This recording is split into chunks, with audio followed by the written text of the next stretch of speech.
Masaktan ka! Ayoko na sana ng konfrontasyong ganito. Nagpunta kami dito para mangirabay. Pero nagkamali ako. Hindi ka dapat mamayan. Hindi ka dapat kaawaan. You don't deserve it. Pare, ako lang ngayon tumutulong ka na Bridget para mag-asikaso sa purinarya ng anak mo? Sasabihin mo, hindi pa kita dinadamayan? Pasensya na. Nandito rin pala kayo, Nina. Sinamahan ko lang ang dad. Hindi ko kayo kailangan dito, kaya makakaalis na kayo. Ibang klase ka ring tao, ano? Hindi ko naman hiniling na damayan niyo ko. Kaya huwag kayong umangal kung pinapaalis ko kayo. Uwi na tayo, Marisa. Oh, abay mabuti naman at aalis na yung mga nanggugulo.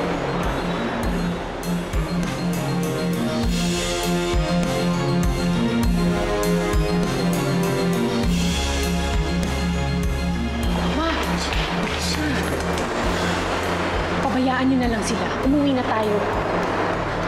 Baka mamaya kayo naman nasisihin ni Bridget sa pagkamatay ng anak niya.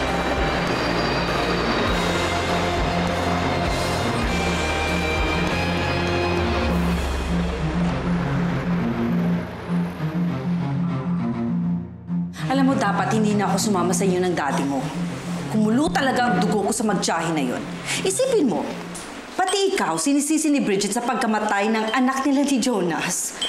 Parehong baliw sila ni Laila. Ma, hindi lang siguro matanggap ni Bridget yung nangyari. At dahil siya ang may kasalanan, naghahanap siya ng ibang masisisi. Kinakampihan mo ba si Bridget, ha, anak? No. Sinusubukan ko lang pong intindihin kung ano ang nararamdaman niya.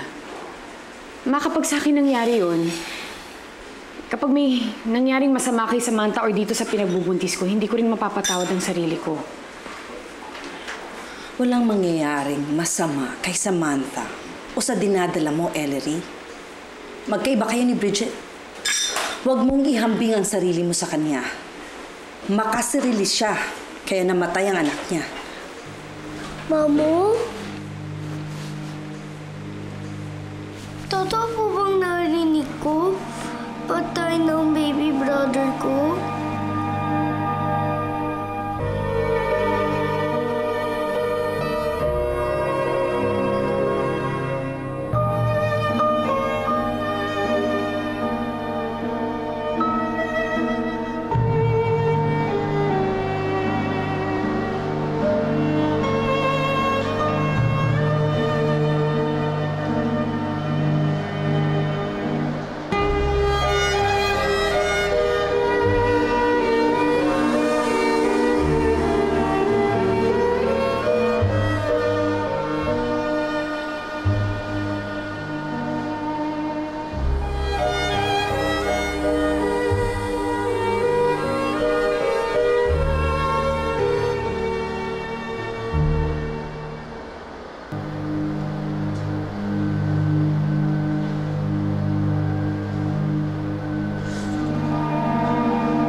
Ang liit-liit niya pa.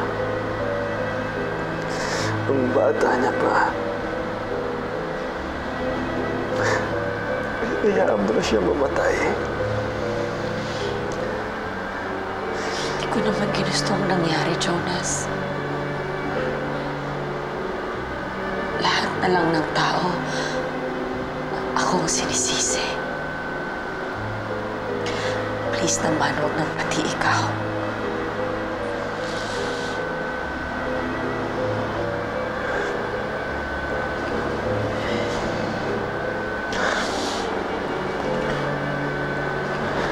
Jonas, hanapin mo naman ako, please. Please. Bakit kita kailangang harapan? Yun na bang dahilan? Wala nang nag-uugnay sa atin. Tapos na yun. Simula nang mawala ang anak ko. Ikaw ang pumatay sa kanya. At ikaw, wala kang kasalanan. Ang sabihin mo, ginusto mo mamatay ang anak natin para magsama na kayo ni Ellery. Yan! Yung baluktot mong katuwiran ang dahilan kung bakit namatay ang anak ko. Alam mo, mabuti na lang. Mabuti na lang at namatay siya. Dahil kahit pa paano, hindi magiging magulo ang buhay niya. Sa piling mo.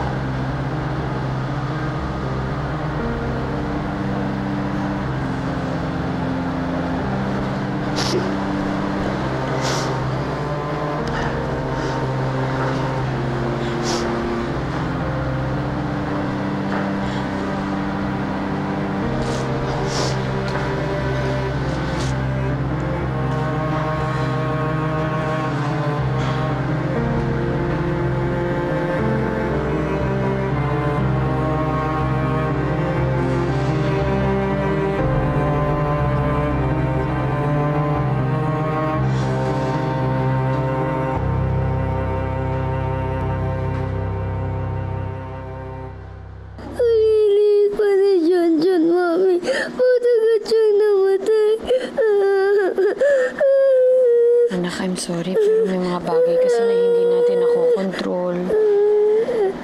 Gusto ko po siya makita, Mami. Anak, ayaw na kasi kaming pabalikin ng mamita mo dun eh. Please, Mami. Wala ko makita si John. Please. Sige na.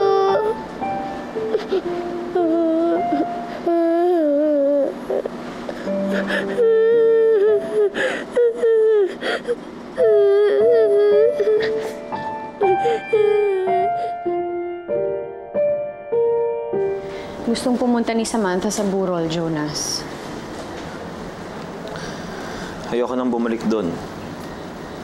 Mag-aaway lang kami ni Bridget kapag nagpang-abot kami ron.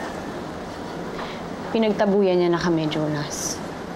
At isa pa, ayoko na siyang makita pa. Ngayon, kung ayaw mong samahan si Samantha, hindi ko na lang din siya dadalhin doon kay Bridget. Daddy! Daddy! Daddy! Anak, ano nangyari? Ano nangyari? Wala na ang baby brother ko, Daddy. Wala na akong kapatid.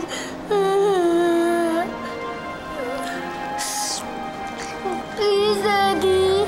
Samahan mo ako sa kanya. Gusto kong ibigay itong gift ko para sa birthday niya.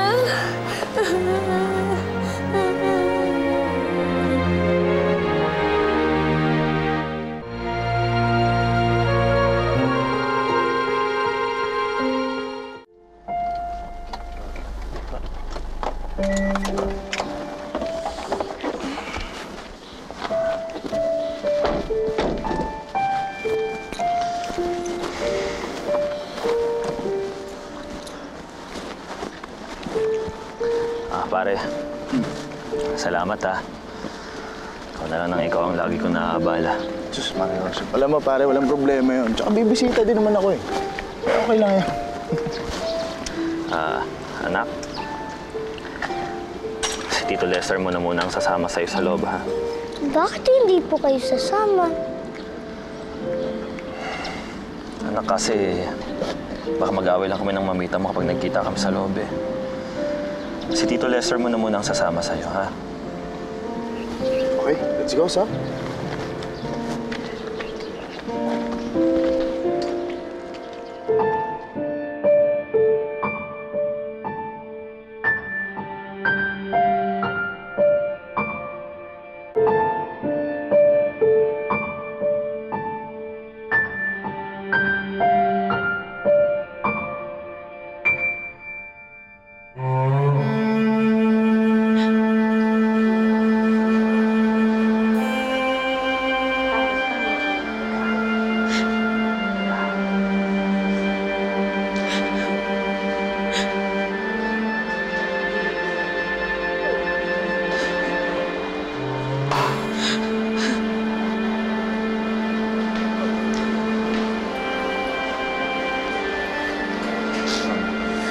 Mamita?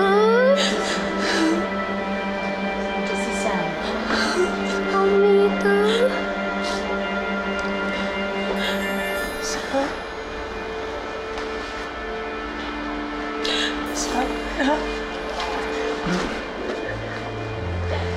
Iniwan na tayo ng kapatid mo.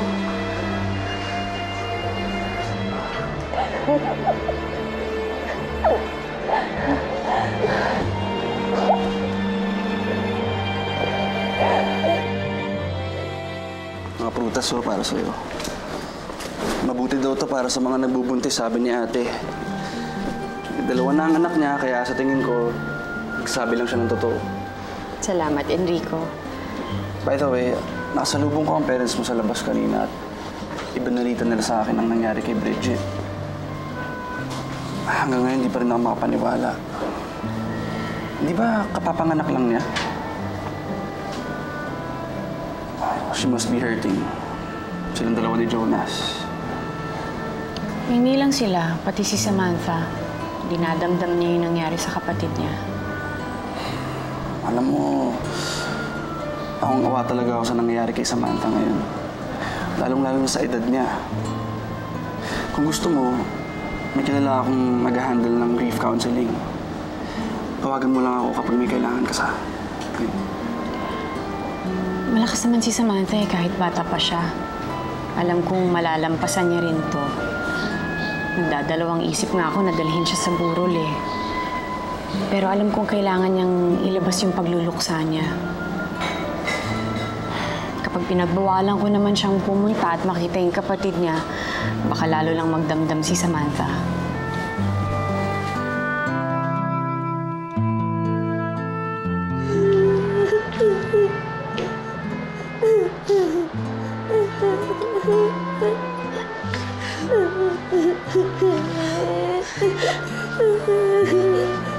Later, happy birthday, John.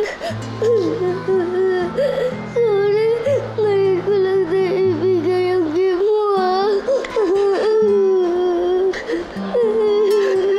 Sam, let's go. Kailangan na natin umuwi. Hinihintay na tayo ng mami mo. Ako, Tito Lester. Ba't ba ako mamita? Sam, dito ka lang muna. Malungkot ang mamita mo. Kailangan kita. Pero kailangan ko na pag umuwi. Bridget, let her go, please. Kailangan na niyang umuwi. Sige na. Sino ka para dalhin ang anak ko, ha?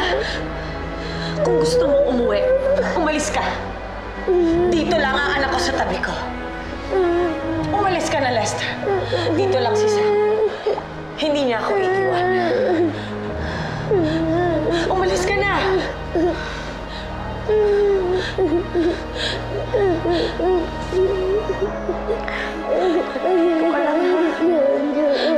Anak, dito ka lang sa tabi ng mami mo. Dito ka lang sa tabi ng mamita. Hindi mo ko iiwan. Bakit mo naman pinayagan si Samantha na pumunta kay Bridget? Mga kapatid ni Samantha yung namatay. Tsaka pinasama ko naman po siya kay Jonas eh. Kahit na. Nung buntis si Bridget, kahit paano na panatag ang loob ko na nawala ang atensyon niya kay Samantha. At dahil doon napalapit ka sa anak mo. Ma, ako na po ang kinikilala ni Sam na mami niya. Nag-aalala pa rin ba kayo na makuha ni Bridget ang loob niya? Ellery, wala nang anak si Bridget. Paano kung hindi niya ulit pakawalan si Samantha? Paano kung ilayo niya ulit ang anak mo sa'yo?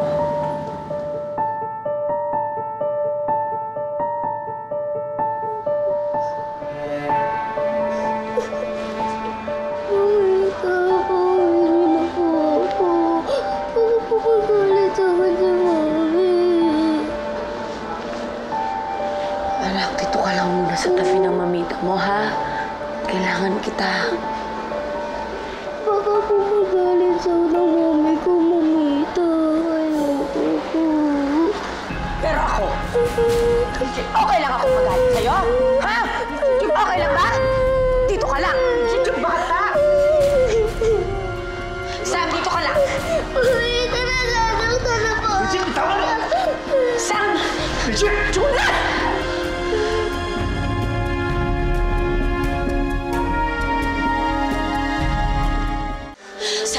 Sam, dito ka lang sa tabi ni Makita mo, ha? Sasaktan mo anak ko! Ano ka ba? Bitawan mo na siya! Sige na! Sam, dito ka lang! Sam, dito ka lang! Dito ka lang! Sam, dito ka lang! Bridget, ano ba? Ang sama-sama mo, Jonas! Bakit mo pinagkakait sa akin ang anak ko? Gusto ko lang siyang makasama! Dahil bumalik ka na naman dyan sa dati mong ugali. Hindi mo anak si Samantha. Anak namin siya ni Ellery. Si Ellery na naman. Siya ang dahilan kung bakit namatay ang anak ko!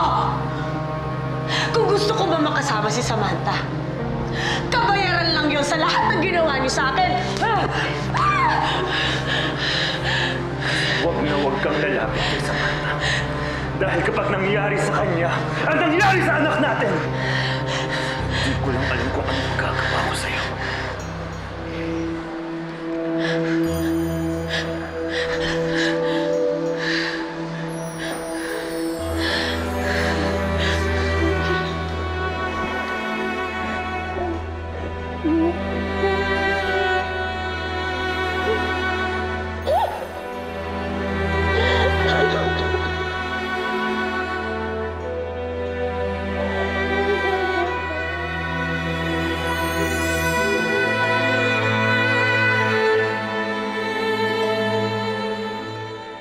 Tingnan mo ginawa ng kapatid mo. Dapat hindi mo pinayagan si Samantha na pumunta kay Bridget. Ma, hindi ko naman po naisip na magiging possessive ulit si Bridget kay Sam eh. Kahit ilibing na ang anak niya, hindi na ako papayag na makalapit si Samantha sa kanya.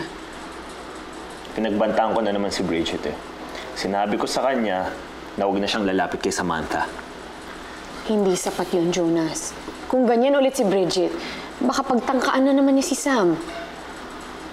Ma, kumuha ulit tayo ng bagong security guard, please. Mabuti na nag-iingat tayo.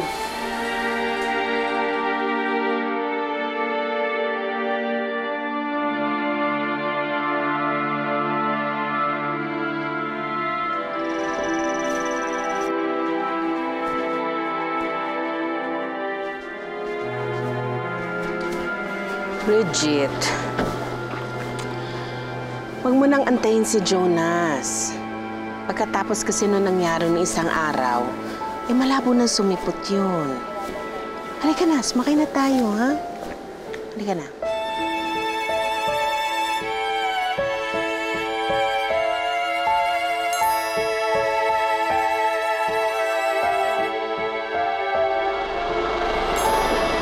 Jonas!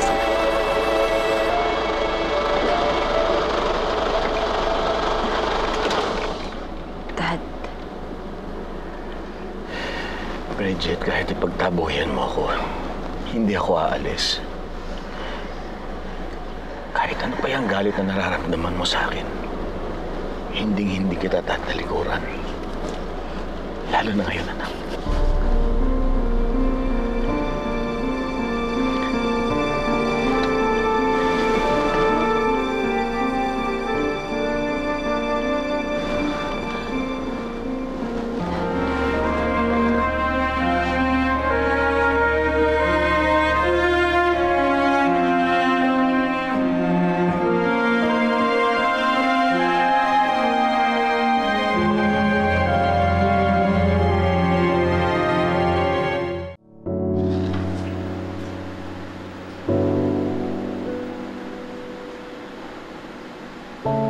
Para saan ang kandila na yan?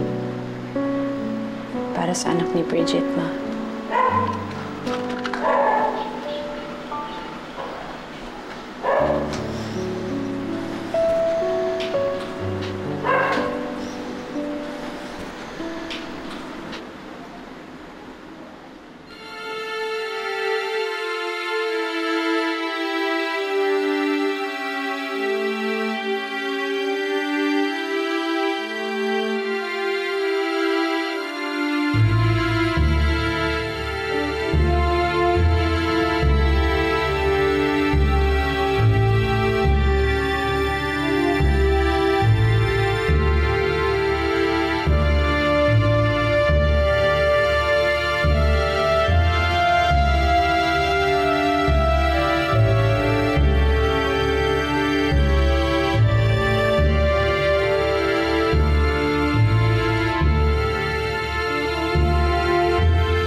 Anak, bakit mo iniwan si Mami?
Paalam, anak ko.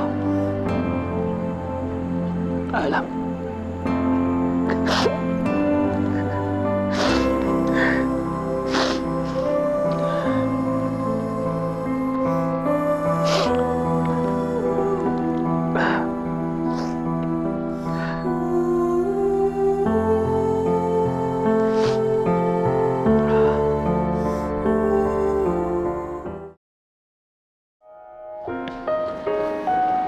Sam, bakit dito ka naglalaro? Halika, pumasok tayo sa loob. Di ba po, Mamu, ngayon po yung libing ng baby brother ko? Bakit hindi po tayo pumunta? Kasi, baka ilayo ka na naman ng mamita mo. Pag nangyari yon, malulungkot ang mami mo. Gusto mo bang makita siyang umiiyak, ha?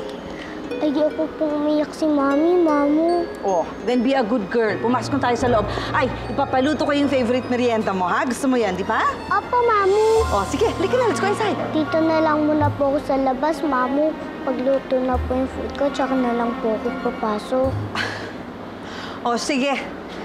Ay, guard. Bantayan mo mabuti, ha? Yes, ma'am. Huwag mong alisin sa paningin mo. Yes, ma'am. Ang daya-daya. Sandali lang ako nagkaroon ng kapatid.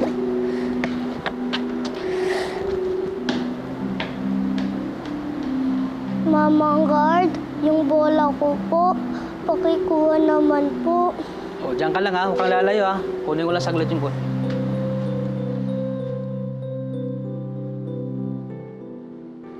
Sam, Sorry po, Mamita, kung hindi po ako nakapunta sa libing ni Jonjon. Okay lang, anak. Gusto mo ba siya makita ngayon? Opo. Halika na. Oh, wait lang po. Magpapaalam muna po ako kay Mamu. Naku, wag na. Halika na. Mamita, wait lang po. Magpapaalam muna po ako kay Mamu. Baka mag-alala sa akin si Mami kapag nawala ako. Halika na, Sam. Halika na. Bridget, sandali lang. Ay, akala ko ba dadalawin mo lang yung bata ba? Sinasama mo na. Huwag kang makialam. Sige na. Antarin mo na yung kotse. Tara na. Ano? Sige na. Hindi kita mapagpapasensyahan dahil nawawala ang apo ko. Totoo po bang narinig ko? Nawawala na naman si Samantha? Natitiyak ko si Bridget ang kumuha sa kanya. Hanggat hindi mo ako tinatawag na mami, hindi kita palalabasin sa kwartong yan. Mamita!